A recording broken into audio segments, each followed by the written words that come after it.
কিছুক্ষণ মেলাতে ঠেলাঠেলি করলিল, বাস তারপরে জেলা বাঞ্চালা কানা। আলহামদুলিল্লাহ আজকে আমি খুব খুশি হয়েছি এবং ধন্যবাদ জানাচ্ছি। আগামী দিনগুলো এভাবেই আপনারা মাহফিলে পাকের আয়োজন করবেন। কে আসবে কে আসবে না ওটা আপনাকে চিন্তা করতে হবে। আপনি জানেন না এখানে মানুষ চাইতে বেশি রহমতের ফারেস্তা এসেছে। এই মাটিটা আজকে ধন্য, পিপল তলার মাটি আজকে ধন্য, যেখানে যে গ্রামে আজকে মাহফিলে মিলাদ হচ্ছে। কারণ নবী পাক বলেন ইনদা যিকরিস সালিহিনা তুনাজ্জিলুর রাহমা, যেখানে আল্লাহ ওয়ালাদের তাজকিরা হয় সেখানে অসংখ্য আল্লাহর রহমত বর্ষিত হয়। এখানে তো আল্লাহ ওয়ালারা স্বয়ং তাশরীফ উন্নয়ন করেছে, কদম রেখেছে, তাহলে কত রহমত বর্ষিত হচ্ছে। আর একটা জিনিস মাথায় রাখবেন, আমার আপনার নবী সর্বপ্রথম মেলাকে উঠিয়েছেন, মেলা বন্ধ করেছেন মক্কা থেকে। আর আজকাল বেশিরভাগ জলসাতে লোক মেলা বসিয়ে উল্টা গুনাহ করছে। আমি কোরআন থেকে আয়াত পড়েছি, ইনাদের কদম ধুলির বরকতে যাহা কিছু বলি আমার পীর মুর্শিদের ওসিলাতে আলহামদুলিল্লাহ ৩-৪ ঘন্টা বলতে পারবো, কিন্তু বলার প্রয়োজন নেই। জিনার অপেক্ষায় আমরা আছি, হুজুর চলে আসলে বাস আমার বলা শেষ। আল্লাহ বলছেন কোরআন শরীফে, ফাসআলু, প্রশ্ন করো, জানো, আহলা যিকরি, জ্ঞানী ব্যক্তিদের কাছ থেকে, ইন কুনতুম লা তা'লামুন, যে বিষয়ে তোমরা অজ্ঞ অজানা, সে জিনিসগুলা জ্ঞানী ব্যক্তিদের, জানকার ব্যক্তিদের কাছ থেকে জেনে নাও। বলুন সুবহানাল্লাহ।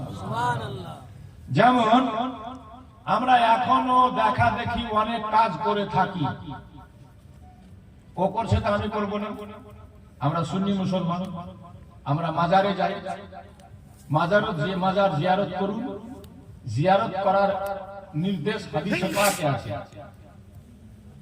আল্লাহ নবী সাল্লাল্লাহু আলাইহি সাল্লাম নিজে বলছেন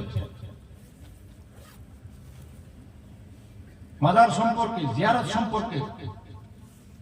নবী বলছেন, ইন্নী নাহাইতুকুম আন জিয়ারাতিল কুবুর ফাজুরুহা, আমি তোমাদেরকে কবর জিয়ারত করতে প্রথম দিকে নিষেধ করেছিলেন নবী। কারণ হচ্ছে ইসলাম যখন প্রথম প্রচার হয় তখন যে উঁচা উঁচা কবরগুলা ছিল, হয় কোনো ইহুদির ছিল, না হয় কোনো খ্রিস্টানের ছিল। এই জন্য নবী ওই কবরগুলা ভেঙে দিতে বলেছিল। কিন্তু মিস্টার জাকির নায়েক বলছে কি, নবীর হাদিস আছে কবর ভেঙে দাও, মাজার ভেঙে দাও। এটা আর দেখলো না যে কাহার কবর নবী ভাঙতে বলেছিল। বুঝা গেল? তো নবী বলছেন, আগে আমি নিষেধ করেছিলাম, এখন তোমরা কবর জিয়ারত করো। বলুন সুবহানাল্লাহ। যেমন আগে নিয়ম ছিল কুরবানির মাংস 3 দিনের বেশি খাওয়া চলবে না, নিষিদ্ধ ছিল। কিন্তু পরে নবী পাক হাদিসের মধ্যে উল্লেখ করে বললেন, দ্বিতীয় বছরে, প্রথম বছরে বললেন 3 দিনের বেশি কুরবানির মাংস খাওয়া যাবে না। এটা এখনো অনেক লোক জানে না। পরের বছরই নবী বললেন, এখন তোমরা কুরবানির মাংস খাও এবং রাখো। তার মানে যত দিন পারো তোমার অংশের মাংস তুমি খেতে পারো, পারমিশন আছে, জায়েজ আছে। একটা হুকুম আগে ছিল, একটা হুকুম পরে এলো, মানা যাবে কোনটা? পরেরটা। এভাবে আগে ঘোড়ার মাংস, গাধার মাংস, খচ্চরের মাংস মানুষ সব খেত, খাওয়ার হুকুমও ছিল। কিন্তু হাদিস শরীফে পরে সেটা নিষেধ হয়ে গেল। তো কোনটা মানতে হবে? আগেরটা না পরেরটা? না এখনো ঘোড়ার মাংস খাবেন? হাদিসে পাকে আছে। তো ওটা আগের হুকুম ছিল, এটা পরের হুকুম হলো।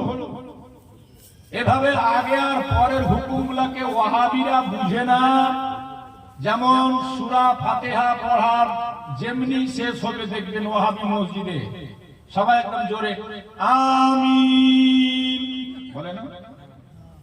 তো আমিনের ক্ষেত্রে দুই রকম হাদিস আছে।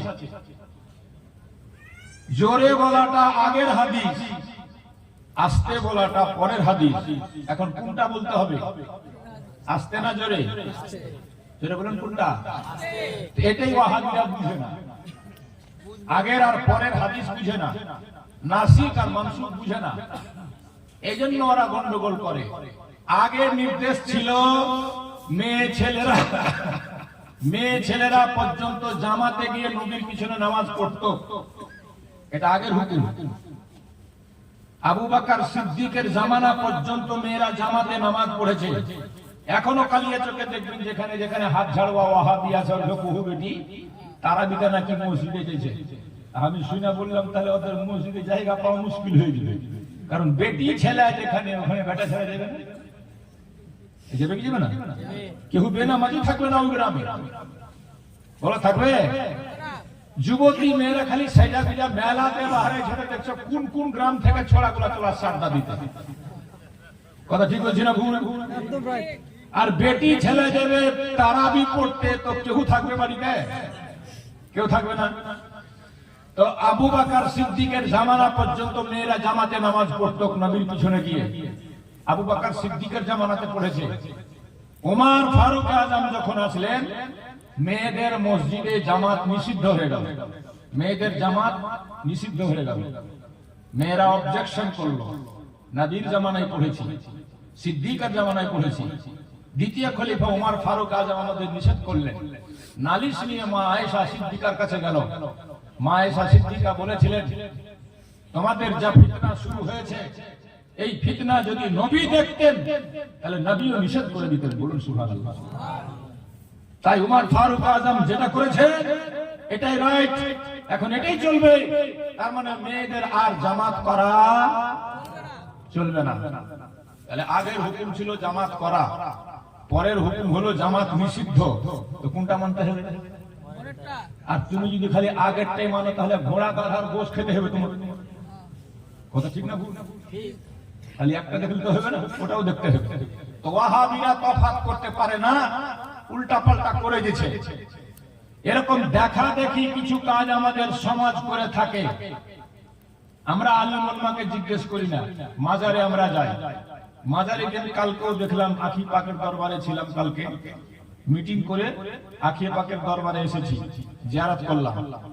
তো কিছু যুবক ছেলেরা মাজারে গিয়ে পড়ে যাচ্ছে, পড়ে গিয়ে চাদর ধরে নাক লাগাচ্ছে, মুখ ঢাকাচ্ছে, এমনি করছে অমনি করছে, মানে আর মনই ভরে।